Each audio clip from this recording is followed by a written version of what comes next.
Hello दोस्तों, हर हर महादेव। कैसे हैं आप लोग? आशा करते हैं कि आप लोग बहुत अच्छे होंगे। मैं भी ठीक हूँ दोस्तों। आज है धनबाद में बहुत भव्य शिव महापुराण का कथा, वही सुनने जा रहे हैं दोस्तों। आप लोग ब्लॉग में बने रहिए।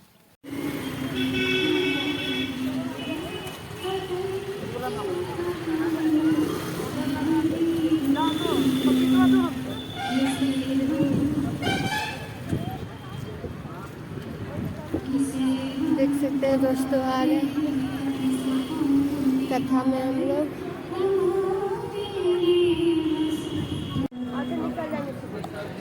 बाबा बुलाए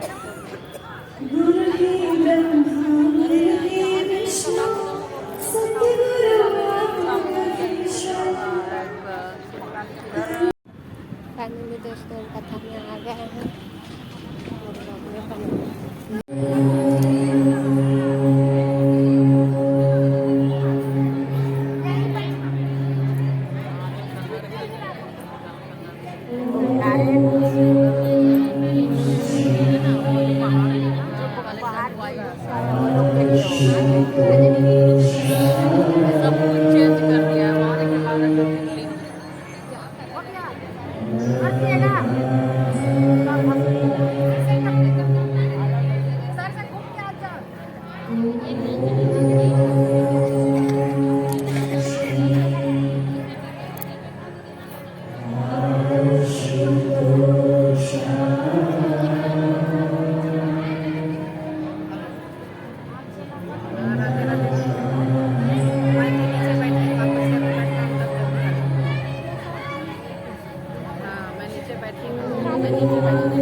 बोलो तो बाबा मना कर दो।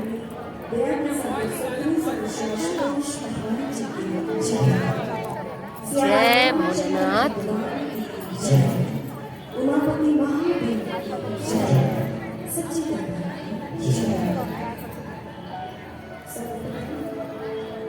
दिव्य ज्योति जागृति संस्थान के इस दिव्य कार्यक्रम में आए हुए समस्त भक्तजनों को स्वागत करते हैं एवं हार्दिक अभिनंदन करते हैं। भक्तजनों ये सदैव आप सभी अत्यंत ही सौभाग्यशाली हैं कि प्रभु की असीम अनुकंपा व दया से आपके क्षेत्र में सत्य दिवसीय शिव कथा का सुंदर दिव्य माने जाते हैं, जिसका आज द्वितीय दिवस है। दिवस हमने आध्यात्मिक कथा वाचन के माध्यम से बड़े ही प्रेरणादायक आध्यात्मिक रहस्यों को विस्तारपूर्वक सुना है। विचारों के मध्य हमने सुना कि यह जो मनुष्य का तन है, ये जो मानव का तन है, ये बड़ी दुर्लभता से प्राप्त है। प्रभु की कृपा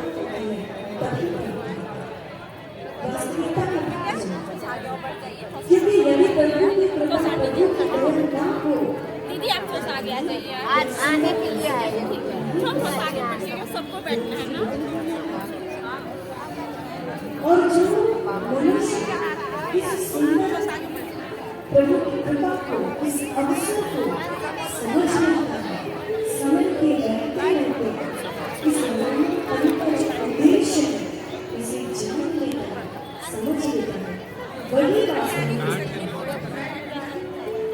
जीवन का उद्देश्य केवल इतना ही नहीं है कि हम खाने पीने अच्छा जीवन जिए, सुख हमारे पास सभी भौतिक वस्तुएं हो जाए। हमारे इस जीवन का उद्देश्य मनुष्य तन को प्राप्त करने का एकमात्र प्रयोजन क्या कि ईश्वर की भक्ति को प्राप्त करें, ईश्वर को तत्व रूप से देख ले, उसका साक्षात्कार, तभी यह जीवन छोटा पोस्टर हम एक दिन देखे थे, उतना ध्यान से हम पढ़ नहीं पाए।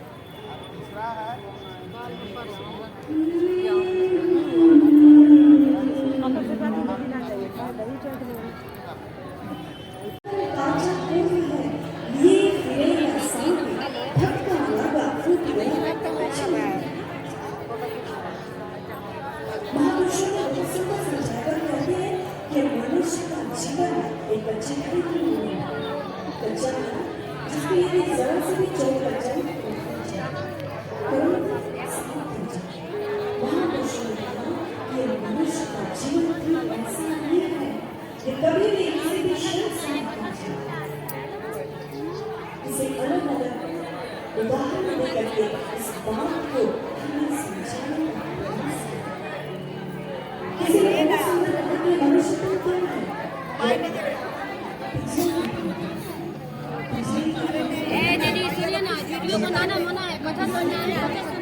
आदमी को डसे जा रहा है, यहाँ आदमी आदमी को डसे जा रहा है।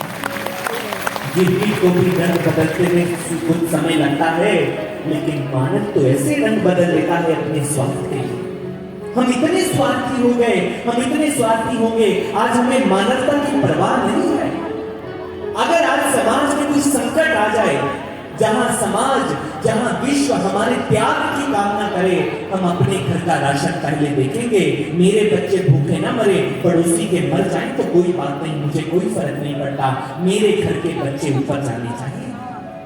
आज देखिए, नीलकंठ महादेव की इस भूमि पर एक ऐसा वर्ग रहता है जिसकी थाली में जूठा भोजन है जो कूड़े में फेंका जाता है, और एक दूसरा वर्ग रहता है इस धरती पर जो उसी कूड़े में फेंके गए भोजन को चुन चुन करके खाता है।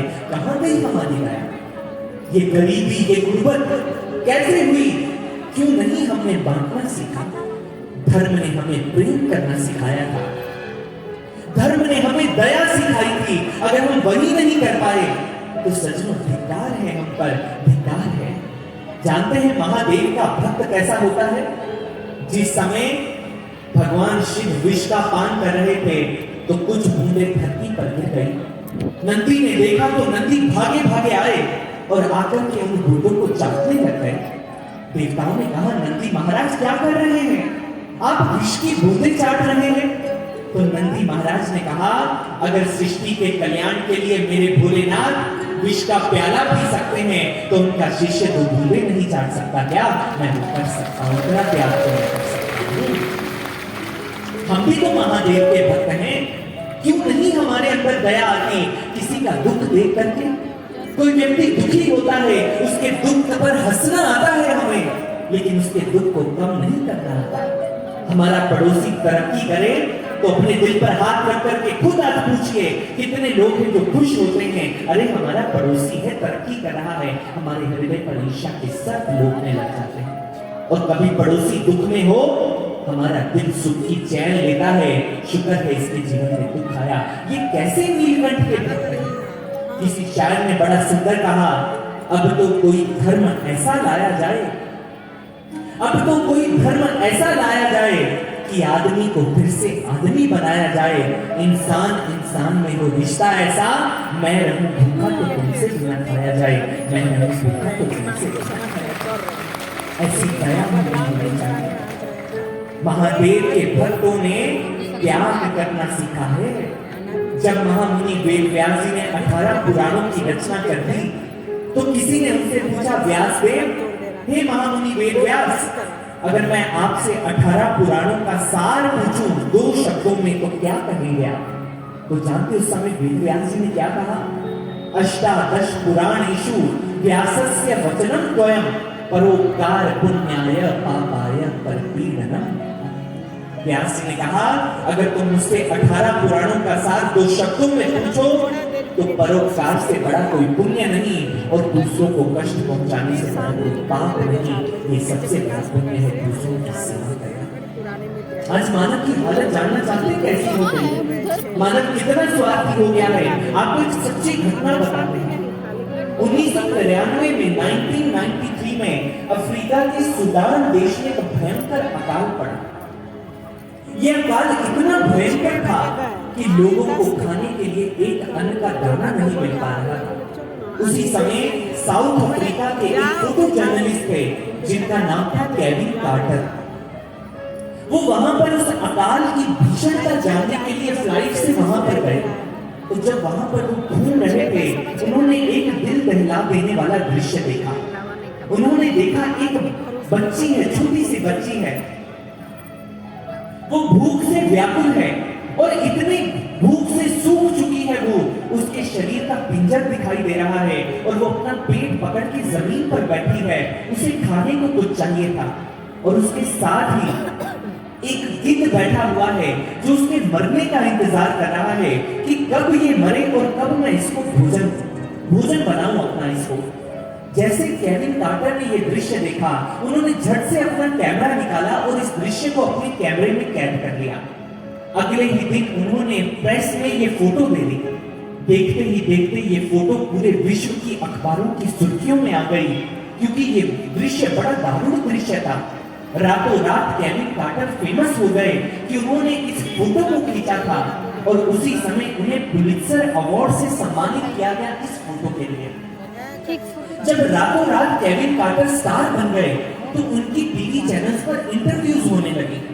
उस इंटरव्यू में एक दिन एक व्यक्ति ने उनसे प्रश्न पूछा, कार्टर साहब ये बताइए, जब आपने फोटो खींच ली फिर उस बच्ची का क्या हुआ जो भूख से व्याकुल थी? जैसे केविन कार्टर ने सुना, उन्होंने बड़े तुरंते हुए कहा, मुझे नहीं पता उस बच्ची का क्या हुआ, मेरी फ्लाइट का टाइम हो चुका था, इसलिए मुझे वहां से जाना था। मैंने जल्दी से अपनी फ्लाइट पकड़ी और मैं वापस आ गया। उस व्यक्ति ने सोचा, कहने लगा, कार्टर साहब कैसी बात कर रहे हैं? आपके सामने वो बच्ची मर रही थी, आप चाहे तो उसे खाने के लिए रोटी का एक टुकड़ा दे सकते थे, क्या आपने उसे रोटी का एक टुकड़ा भी नहीं दिया? कार्टर ने कहा, पर मेरी फ्लाइट लेट हो रही थी। उस व्यक्ति ने कहा, फ्लाइट ज्यादा इंपॉर्टेंट थी या बच्ची की जिंदगी? कार्टर कुछ बोल नहीं पाए तो उस व्यक्ति ने पते की बात की। उसने कहा, कार्टर साहब अगर आपको अपनी फ्लाइट उस बच्ची की लाइफ से ज्यादा इंपॉर्टेंट लगी तो मैं आपको एक बात कहना चाहता हूँ। उस दिन वहां पर एक गिद्ध नहीं 2 गिद्ध बैठे हुए थे और उसमें से एक के हाथ में कैमरा था। वो आप थे जो उसके मरने का इंतजार कर रहे थे। आप चाहते तो उस बच्ची को बचा सकते। सच में ये हमारा समाज है। ऐसी एक नहीं असंख्यों घटनाएं हैं।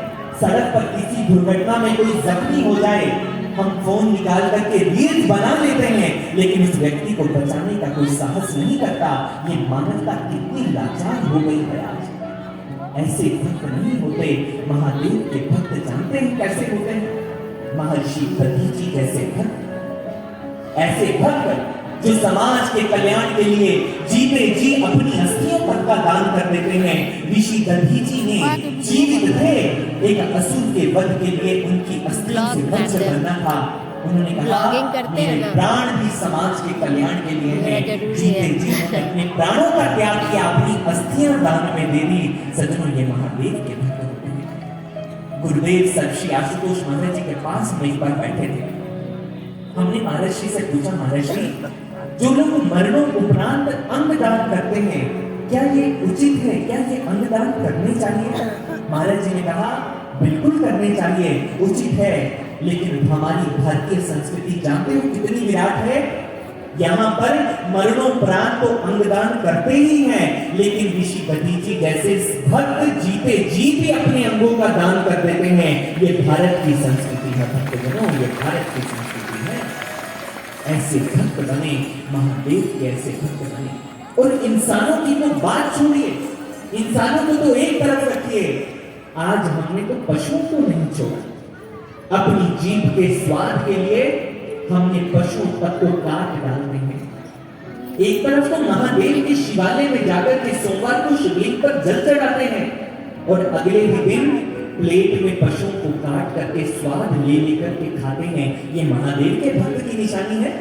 अरे भूल गए, महादेव का एक नाम पशुपतिनाथ है, जो पशुओं के नाथ हैं। एक तरफ पशुपतिनाथ की आराधना करते हैं, दूसरी तरफ पशुओं को काट काट करके जीवा के स्वाद के लिए खाते हैं। महादेव कभी प्रसन्न नहीं होंगे, महादेव कभी प्रसन्न नहीं होंगे। हमारी हालत क्या है? एक बार एक कसाई बकरे को काट रहा था। जैसे उसे काटने लगा, बकरा ठहाका लगाकर हंसने लग गया। उसने कहा, तू हंस क्यों रहा है? बकरे ने कहा, तेरी गति पर हंस रहा है। उसने कहा, मेरी गति पर? उसने कहा, हाँ, देख मेरी और देख, मैंने तो सारा जीवन घास खाया है तो मेरी गर्दन कट रही है, तूने तो सारा जीवन मांस खाया है, तेरी गति क्या होगी? मैं इसलिए हंस रहा हूं, तेरी गति। सज्जनों, हमारी संस्कृति ऐसी नहीं है, हमारी हालत कैसी है? कबीर बड़ा सुंदर कहते हैं, घर में मुर्दा मरद है, बाहर देत जलाए, आते हैं फिर घर को औघट घाट नहाए, औघट घाट नहाए, बाहर से मुर्गा लाए, लून मिर्च घी डालकर फिर उसको पकावे, कहे कबीर फिर दास उसका भोग लगावे, घर घर करे पखान पेट को कब्र बनावे, घर घर करे पखान पेट को कब्र बनावे।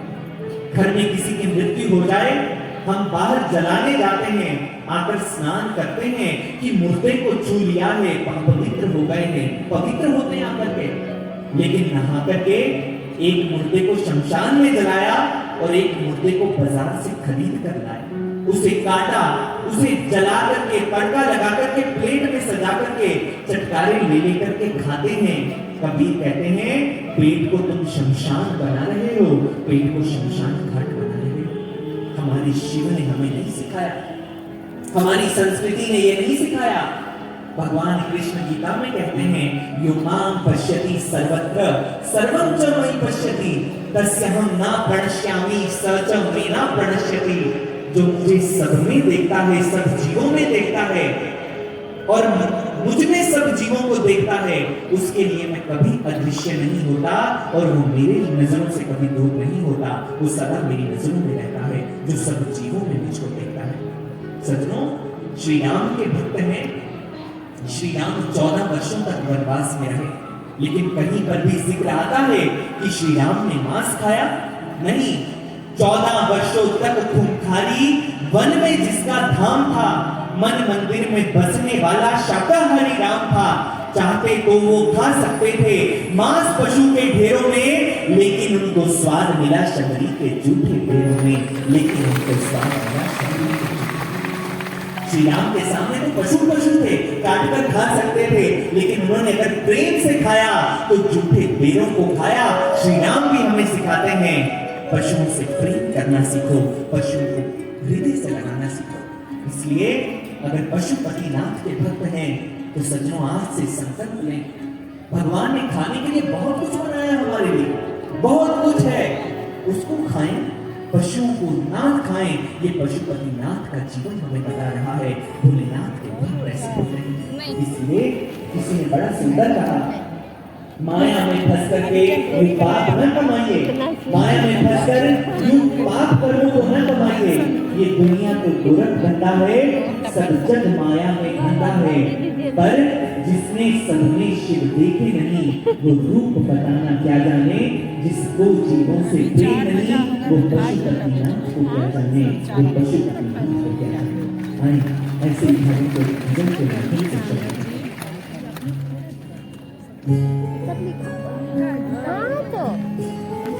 ये महापुराण का किताब में लिखा रहता है।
बोले कि वीडियो जो नहीं है ठिकाने इसका।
शिव के भक्त हैं तो शिव के जीवन से भी प्रेम करना सीखें, मानवता से प्रेम करना सीखें। आप कहेंगे ऐसा नहीं है, हम दया नहीं करते, हमारे भीतर भाव नहीं है।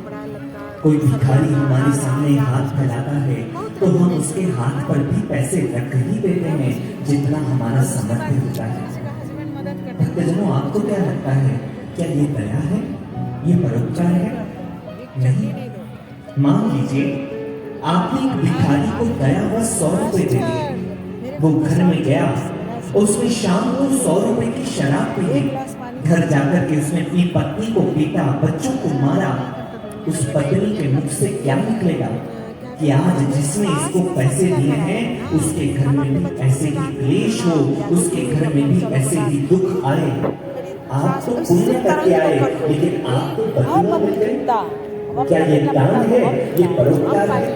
नहीं। सच्चा परोपकार होता है, आज ये समझ लीजिए, किसी भिखारी के हाथ में कुछ पैसे रखने से आपके कर्तव्यों की दिशा नहीं हो जाती। एक बार गुरुदेव श्री आशुतोष महाराज जी एक स्थान पर गए और वहां एक सेठ थे, धनिक सेठ। वो सेठ ने कहा कि महर्षि, हम भी बड़े धर्म कर्म के कार्य करते हैं, आप चलिए हमारे साथ। पैर में झुनझुनी मार दिया। और वो महर्षि को एक स्थान पर लेकर के गए जहां पर एक विशाल पंडाल लगा हुआ था और उस पंडाल में लंगर चल रहा था, भंडारा चल रहा था। उसने कहा, महर्षि, यहाँ पर हफ्ते के 7 दिन 24 घंटे लंगर चलता है, भंडारा चलता है, कोई भी दीन दुखी आकर के यहाँ भोजन कर सकता है। देखिए मैं भी कितने पुण्य का काम कर रहा हूँ। महर्षि ने देखा और बिना कुछ कहे आगे चल दिए। वो महर्षि के पास आया, कहने लगा, क्षमा कीजिए महर्षि, आपने कोई एक शब्द भी नहीं बोला, ना मुझे प्रोत्साहन दिया, क्या मेरा ये कार्य आपको ठीक नहीं लगा? महर्षि ने कहा, मैं सत्य बोलूं या असत्य बोलूं? उसने कहा, महर्षि कैसी बातें करते हैं, आप सत्य ही बोलिए। महर्षि ने कहा, तो सुनो, ये जो तुम कार्य कर रहे हो ना, इसका फल तुम्हें ये मिलेगा, तुम 7वें नरक में सड़ोगे जाकर। उसने कहा, मैं तो दान कर रहा हूँ, पुण्य का काम कर रहा हूँ, मैंने भंडारा लगाया है, आप कहते हैं मैं नरक में सड़ूंगा जाकर? महर्षि ने कहा, तुमने कदाचित ध्यान नहीं दिया, जो तुमने ये भंडारा लगाया हुआ है, यहाँ पर हरिष्ट पुष्ट लोग आकर के भोजन कर रहे हैं। अरे तुम तो आलसियों की फौज खड़ी कर रहे हो, जिन्हें तीनों वक्त का भोजन बिना मेहनत के मिलेगा, वो लोग काम क्यों करेंगे? तुमने तो आलसियों को पैदा कर दिया, निठल्लों की फौज खड़ी कर दी। इससे अच्छा होता तुम एक फैक्ट्री लगाते, इन्हें मेहनत की कमाई कमाना सिखाते। ये यहाँ पर तुमने चुप कर दी, मुफ्त में भोजन बांट रहे हो। इन्होंने तो मेहनत की कमाई करना भूल जाएंगे ये लोग, और ये देश पर भार बनेंगे, देश के निर्माण में कोई योगदान नहीं देंगे। समझ लगी सज्जनों? सूत्र गुरुदेव सर श्री आशुतोष महाराज जी ने केवल ये कहा नहीं, महर्षि ने ये करके भी दिखाया। आपको बता दें, दिव्य ज्योति जागृति संस्थान, जिनके माध्यम से ये शिव पुराण की कथा सुन रहे हैं, ये संस्थान केवल कथाएं नहीं बांटता। दिव्य ज्योति जागृति संस्थान एक सामाजिक और आध्यात्मिक संस्था है। गुरुदेव ने आज 10 से ज्यादा सोशल प्रोजेक्ट्स चल रहे हैं, हमारे सामाजिक प्रकल्प चल रहे हैं। उसमें से एक प्रकल्प का वर्णन आज हम जरूर करेंगे, और वो प्रकल्प है मंथन प्रकल्प। ये प्रकल्प क्या है? महर्षि ने जब समाज के अंदर विचरण किया, आपने अक्सर देखा होगा होटलों के अंदर छोटे छोटे बच्चे कार्य करते हैं, आपको चाय का कप पकड़ाते हैं कि साहब चाय का कप ले लीजिए। छोटे छोटे बच्चे अपने कंधों पर कूड़े का लिफाफा टांगे हुए कूड़ा घर में कूड़ा बीन रहे होते हैं। महर्षि की दृष्टि उन बच्चों पर पड़ी। महर्षि ने कहा, नहीं, इन बच्चों के कांधे पर कूड़े का बोझ नहीं, इन बच्चों के कांधे पर तो किताबों का बैग होना चाहिए। इनके कांधों पर देश का भविष्य टिका हुआ है। जिन कांधों पर देश का भविष्य हो, वो कांधे कूड़ा नहीं हो सकते।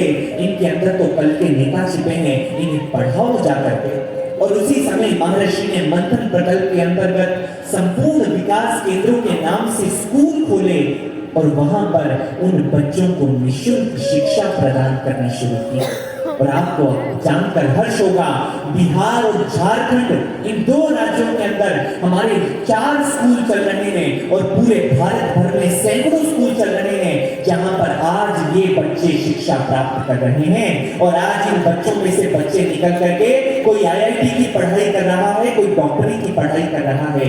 ये है सच्चा परोपकार, सच्चा परोपकार।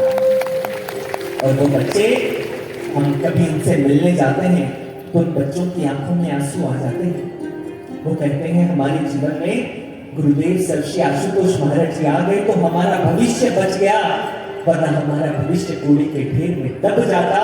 महर्षि ने आज हमारे भीतर की प्रतिभा को निखार करके रख दिया। महर्षि ने हमारे भीतर के नेता को उभार करके रख दिया। भक्तजनों, परोपकार करना है तो आह्वान करते हैं दिव्य ज्योति जागृति संस्थान की ओर से, आप भी आगे आए। आप चाहें तो मंथन स्कूल के उन बच्चों के 1 वर्ष की पढ़ाई का खर्चा उठा सकते हैं।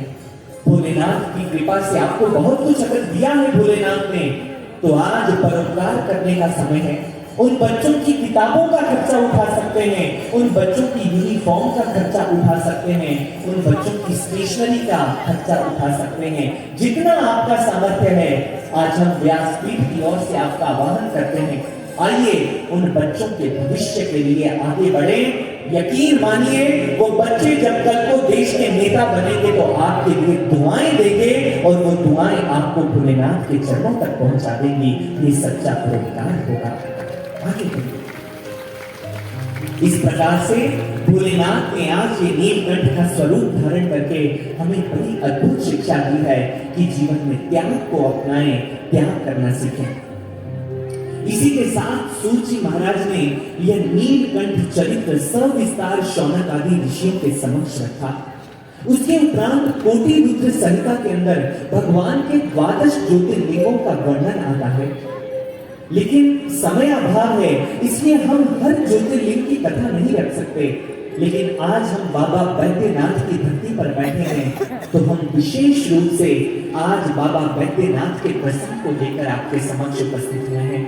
बाबा बैद्यनाथ की कथा बड़ी अद्भुत कथा है, और हो सकता है आपने ये कथा पहले भी सुनी हो या टीवी सीरियल्स के माध्यम से देखी हो।